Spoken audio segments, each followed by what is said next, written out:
advocating for that to be a national anthem. I was just about to say that. So why wasn't that song in contention? Well, I don't think there was a bill to be. All right, then.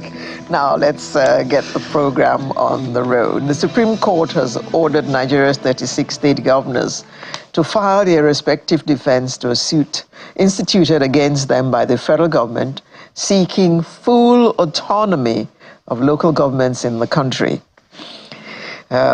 Just a bit of context to this. There are 774 local governments in Nigeria, but the administration has been stifled by the influence of the state governors. The Office of the Attorney General of the Federation and Minister of Justice has instituted a suit in the Supreme Court seeking an order to better guarantee the independence of the local governments. I thought that something was in the Constitution that referred to this. The local government, yeah, of course. Excuse me. Section 7. Section 7 of the of the Constitution says the system of local government by democratically elected local government councils is under this Constitution guaranteed, and accordingly, the government of every state shall, subject to Section 8 of this Constitution, ensure their existence under a law which provides for their establishment, structure, composition, finance, and functions of such councils. So what gives these governors the power to dissolve them and not have local government councils in place? This and many more questions we shall ask our panel this morning, and that panel is made up of Honorable Salman Idris, Deputy Chairman, House Committee on Greek Institutions and Colleges of the 10th Assembly. He joins us from our studio in Abuja. Good morning. Good morning. Then our two other guests join us virtually. Emeka Nwobi, Majority Leader, Delta State House of Assembly. Good morning. Good morning and happy New Month. And we also have a social commentator, Joyce Daniels. Good morning. Good morning, ma'am. Glad to be here. Okay. Well, let me start with you, Honorable Idris. We just read out the section of the Constitution that guarantees the existence of the local government level, the third tier of government. How is it that the governors are getting away with stifling that tier of government?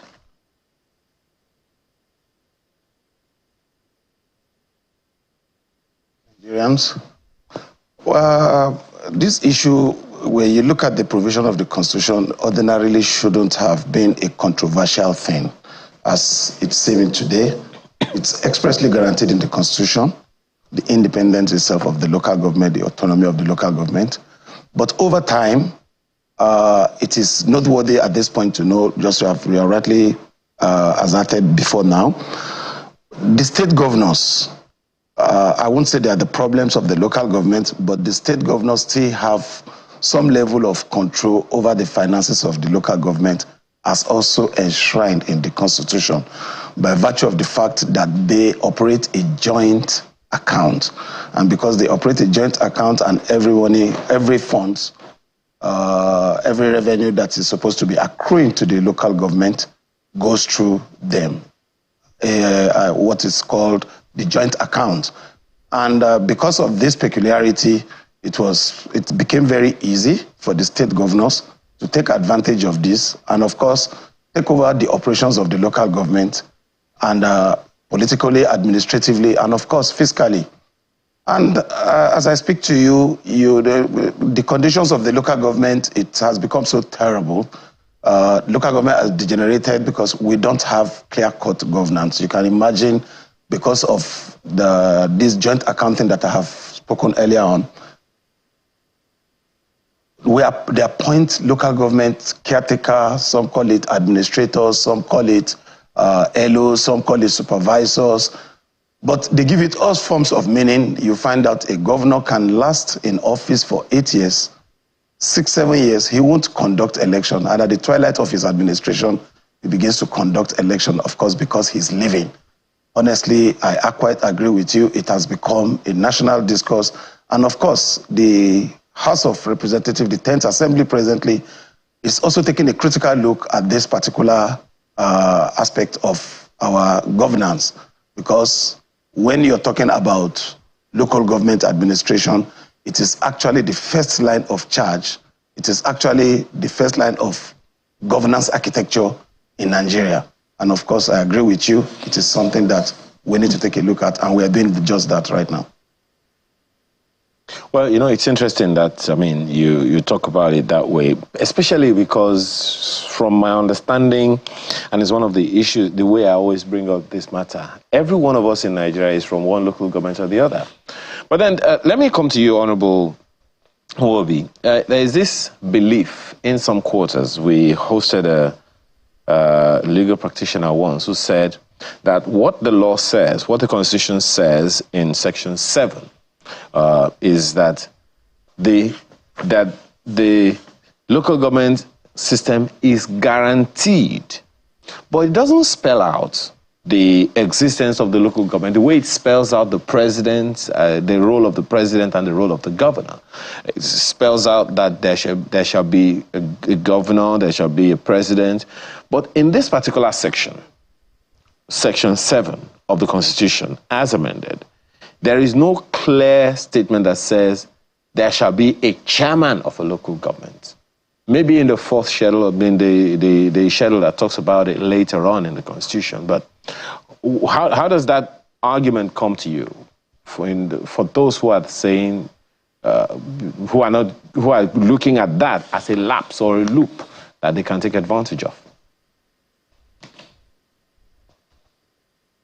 Very unambiguous. It is stated very explicitly that that section of the Constitution guarantees a democratically elected local government council. And now let me draw your attention to something that I need all Nigerians to know. We are all guided by the Constitution of the Federal Republic of Nigeria, 1999, as altered. Now, if you go to Section 14(2)(a) of the Constitution of the Federal Republic of Nigeria, it states very clearly that sovereignty belongs to the Nigerian people, from whom, through the Constitution of the Federal Republic of Nigeria, government derives its powers and authority. What does this mean? It means that for anyone to govern you, you must have the mandate of the people. That is what exactly this section of the Constitution is talking about. It therefore means that if any state, any governor, introduces a transition committee, you are denying the way. When a man is not elected ab initio, you are just appointed. It limits how much you could cry out when you yourself are not functioning. And as such, hence we have seen these lacunas that has not worked over time, because you have a constitution and you're administering, you're moving forward, and you find out that you're not achieving the desired result. And of course, that has provoked a national discourse, which all of us are talking about now. And I think everyone is conscious about it. And one thing is guaranteed now: virtually all of us want this local government autonomy. And I've told you, this autonomy is administrative, is fiscal. And we must begin to look at the Constitution more closely. And of course, that is the more reason why you find out that the Attorney General of the Federation is also suing the 36 states governors through their Attorney General.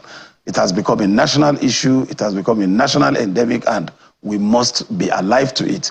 Of course, the National Assembly held a discourse just about a week ago on this same subject matter, and it is about bringing people together. Let's have a discussion on this situation. And of course, we have various recommendations as to how to go about it, by constitutional amendment, by also engagement. Because there's an issue I'm going to tell you today, my brother. The people who have governed the states before, a lot of them today are senators, some are even presidents today, some are vice presidents today. And if you look at the leadership of the country itself, the president, the vice president, the Senate president, the SGF, they've all been governors at a point in time of their life. And as such, they know the nitty-gritty they are also coped. They are also facing these challenges, because the moment the local government system does not work, the moment there's no administration in this tier of government, honestly, it puts pressure on everyone at whatever level. So whatever lacuna that we have seen in the Constitution, it is for us to use the very constitutional means at resolving this lacuna by means of amendment. But of course, the 7th Assembly, 8th Assembly, 9th Assembly have been several attempts to guarantee this autonomy constitutionally. But the problem we have is, after going around, we must seek concurrence from the State House of Assembly. And as the earlier speaker rightly said, we could not secure the 24 states. What I think the nearest we got, I think, was 20 states. And of course, we will not give up. It's an improvement. Of course, the democracy itself is evolving, and we'll continue to work on that.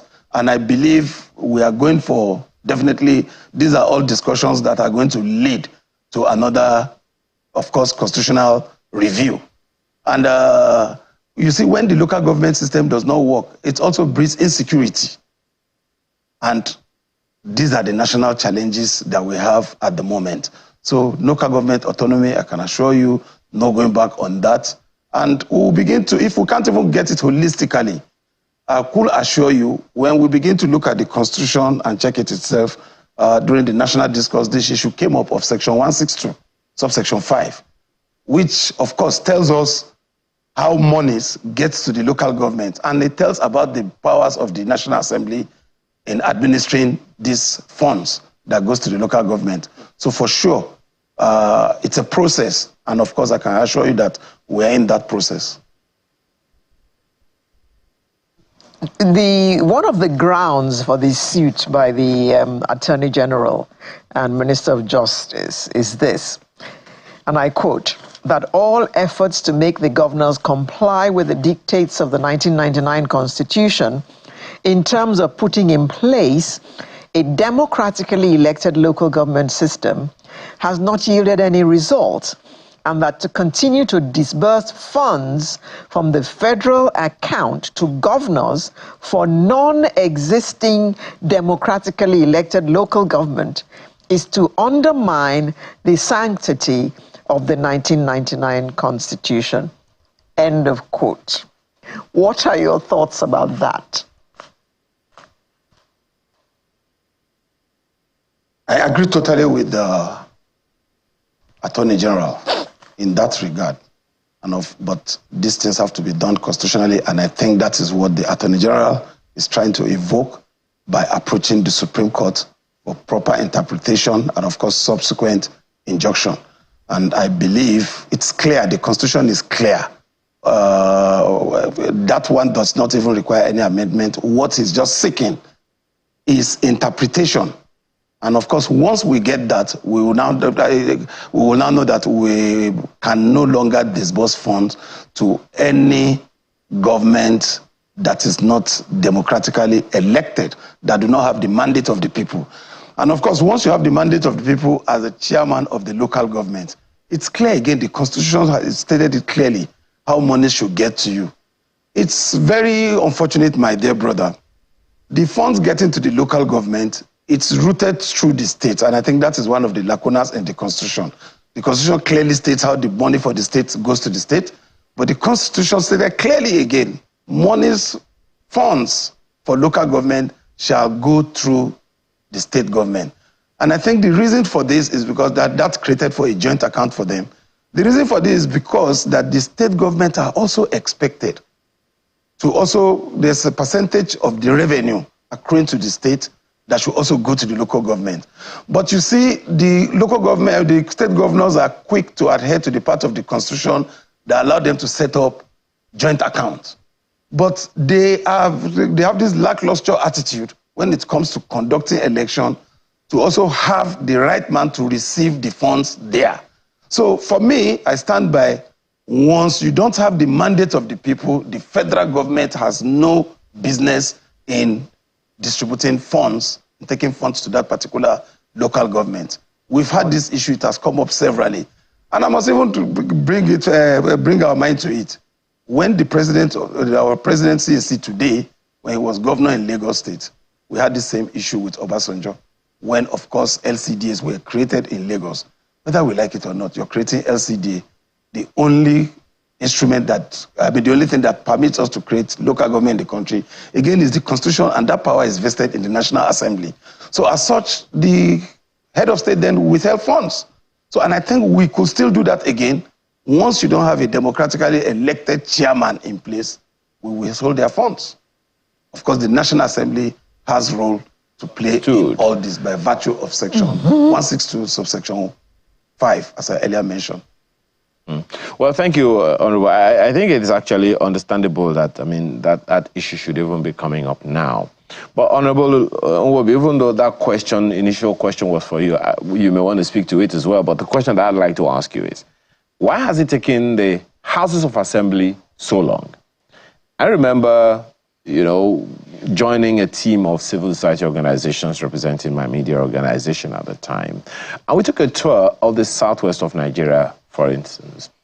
The objective was to sensitize them, to conscientize them, and educate them about the need for them to sign on, to approve, to support the autonomy, administrative and financial autonomy of the local governments in their states. I can tell you that not all Southwest states at the time opened their arms to it. So here we are now, again, Honorable. What is it that we need to tell, or the State Houses of Assembly need to know, so that they can do the needful this time around? Well, I think it's just a problem of attitude. It's an attitudinal problem. Like I said before, I was in the House. I am still in the House. I was in the House when you did that tour. And we completely aligned with that school of thought that there should be, local government financial autonomy. And like I did say, during that constitutional review, Delta State voted for that financial autonomy. So we believe in Delta State that there should be the local government financial autonomy. I wouldn't know what the problem is with those other states who didn't vote, or those other states who voted against.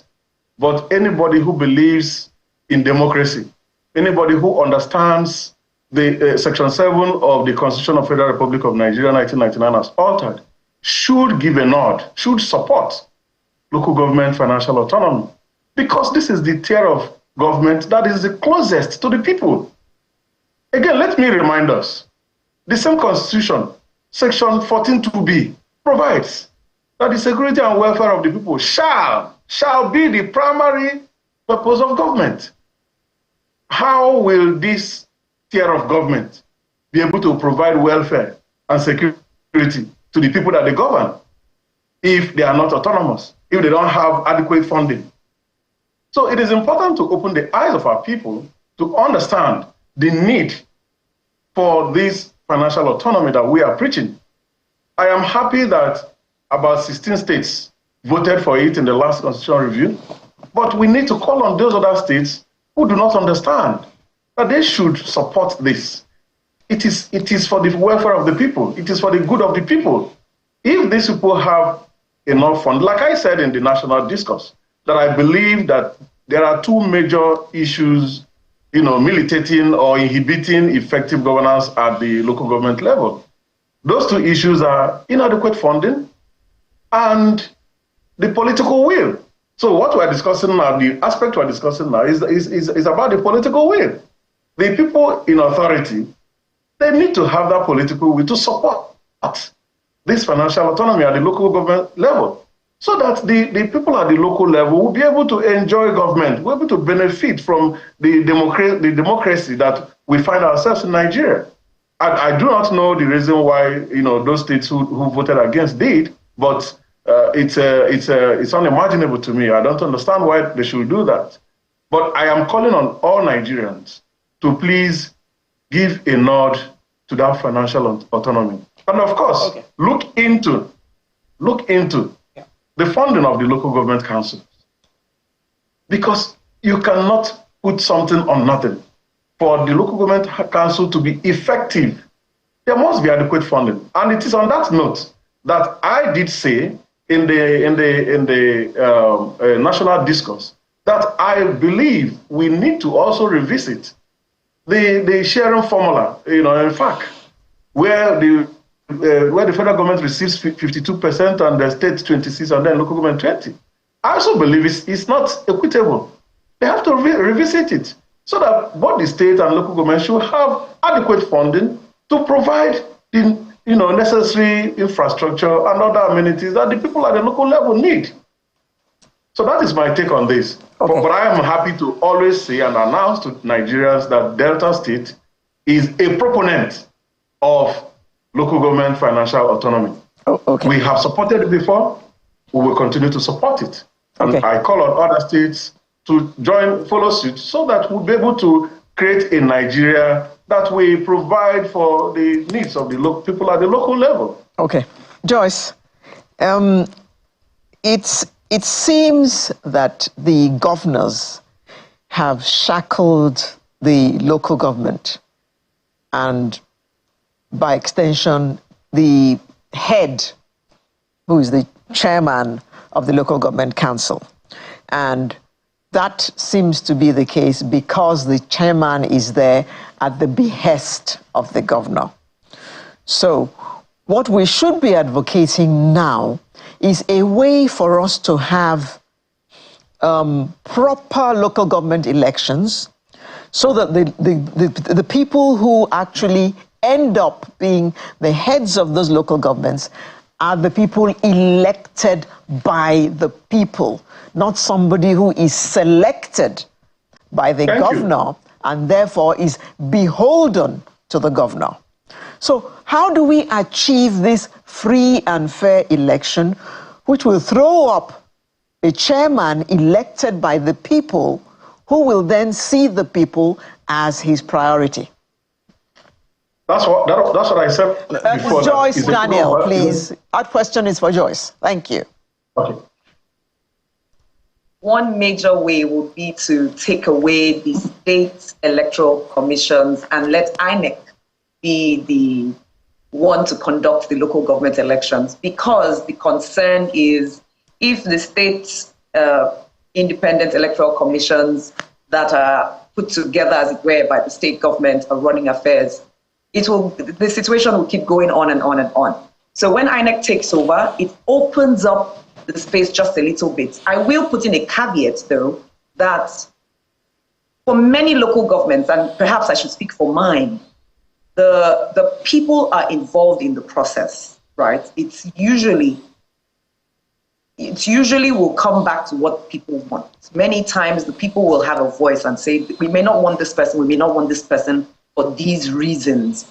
It's not 100% guaranteed that the governors can always muzzle their ways through, even though most of the time that's what happens. So change that, when we have that freeing up of who conducts the elections, would have more chances of people that are not tied to the governor of the day.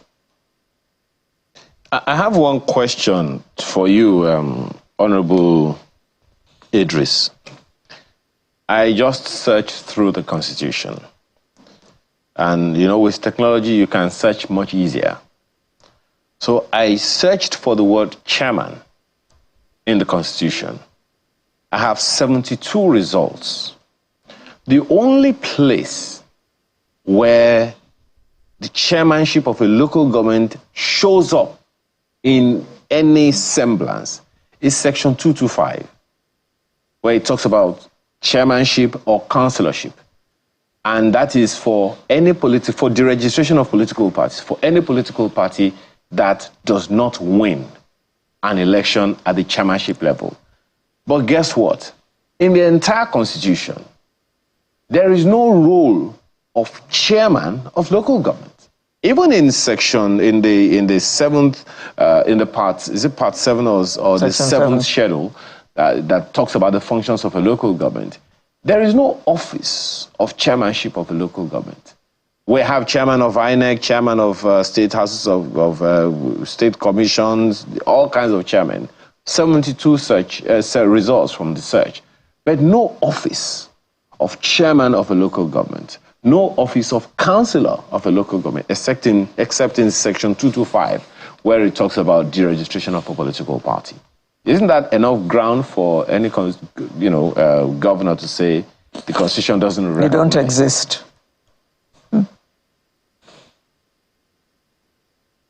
Thank you very much. That is, to that extent, part of the deficiency of the Constitution.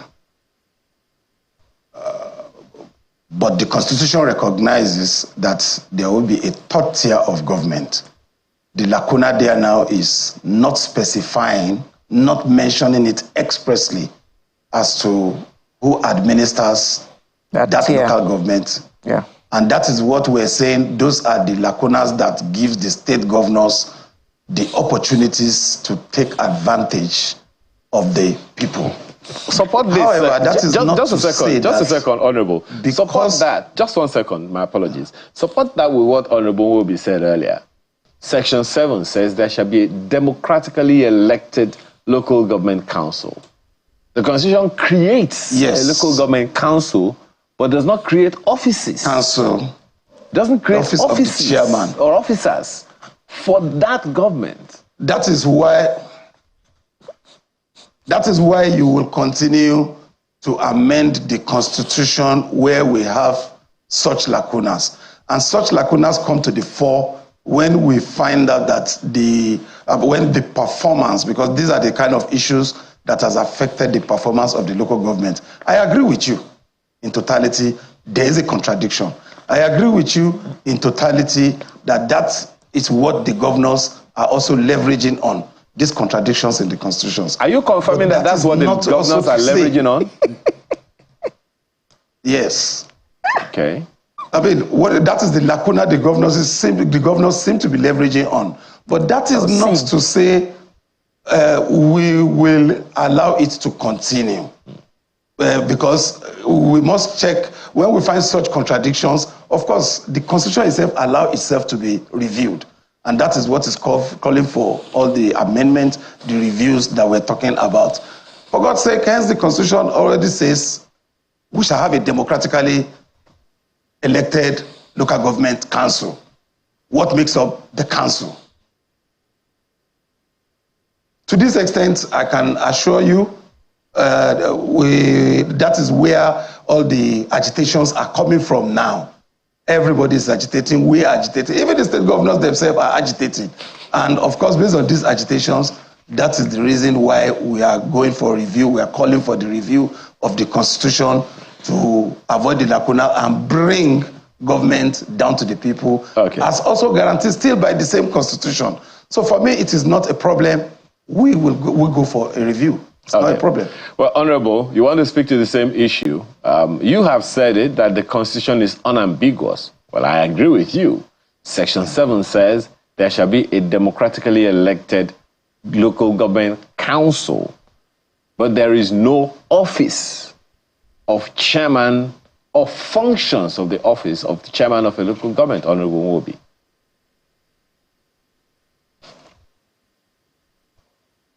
I think you're on mute. The same Constitution, the fourth schedule of the Constitution of the Federal Republic of Nigeria, 1999, has altered. Fourth schedule, explicitly states the functions of the local government. It is contained in the Constitution. The functions of the local government is clear. Yes. But who are the officers that will execute that function? Is there a chairman? Is there a councillor? The roles for a chairman, the roles for a councillor in the Constitution? That's the question that I'm asking. Thank you. Thank you very much. The Constitution also recognizes the 3 tiers of government, which is the federal, the state, and the local government. And just like you did say earlier, by implication, the chairman of the local government is in the executive. He plays the same role the governor plays at the state level, and the same role the president plays at the federal level. I agree with you to the extent that there are some, there is a lacuna, there is a kind of a deficiency in the Constitution which needs to be amended. But then, remember that I said earlier, I quoted Section 13 of the Constitution earlier, that says that every authority, every person must conform to, observe, and apply this Constitution. Well, So nobody's above the law. The governors will probably tell you, Honorable, the governors will probably tell you that, look, we are obeying the Constitution simply by doing what we are doing. But let's take the final words also from Joyce Daniels, who also joined us in this conversation. For me, I would say the major issue here is the people, Joyce. The people, what do you think they have enough understanding, knowledge?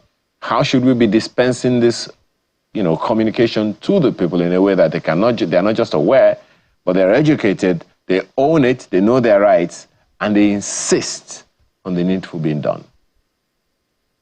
Thank you so much for this question. Growing up in the city of Port Harcourt, every time I was on my way to school, you would hear songs like, "Don't pull your neighbor down."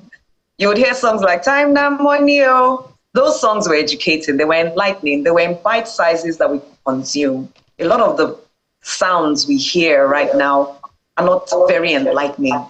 So you're asking for a way, we go back to those bite sizes, not going back to changing the national anthem. No, that's not what I mean by going back. I mean using the sorts of techniques and tools of bite size, informative, enlightening, orientation-focused entertainment, if and where possible. And of course, each one tell one. I always say that. Each one tell one. If you know it, gather a cell in your home. Some people in your living room, talk to them about it. Tell the other person in the place where you work, and keep going on. Keep pushing the narrative, because it is not one person's responsibility. The responsibility belongs to all of us. You're doing your bit today. The rest of us should do our bit. And just because I heard you start with it, I would say Happy New Month, especially to you, Auntie Alero. Oh, dear. Joyce, stop looking for trouble. So, in closing, I think we should all bear in mind that the local government is an intermediary player between the federal government authority and the grassroots in a given society. Adequate and effective local authority indicates that government policies and activities reach the populace.